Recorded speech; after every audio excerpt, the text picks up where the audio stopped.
Məndə panik ataklar olur. Bax, bir çox insanlar bu cür şikayətlərlə psixoloqa müraciət edirlər. Amma gəlin öncəliklə baxaq, bu həqiqətən də panik ataktırmı, yoxsa təşviş, həyəcan pozuntusu fonunda yaranmış panikadırmı?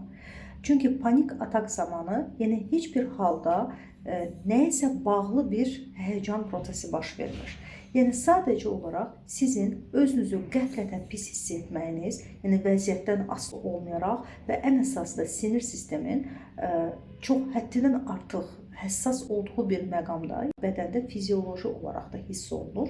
Ola bilər ki, ürək bulanma olsun, baş gicəllənmə, gözlərin qaralması, əllərin keyməsi, derealizasiya, depersonalizasiya, insanın özünün qəflətən birdən dəli olmaq kimi qorxunu yaranması, ölüm qorxusu, bunlar hamısı əlamətlərdir. Ən azı 4 əlamət olmalıdır ki, biz buna panik atak adını verə bilək, yəni ehtimal edək ən azı. Amma dəqiq diaqnozun qoyulması təbii ki, həkim, psixoterapevt, psixiatr tərəfindən olmalıdır.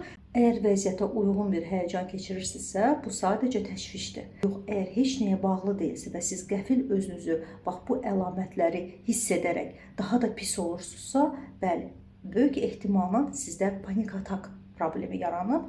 Amma əgər uzun müddət davam edirsə, yəni heç olmasa həftədə bir dəfə siz özünüzdə bu halı hiss edirsinizsə, mütləq klinik psixoloqa və yaxud da ki, psixoterapevtə müraciət edin.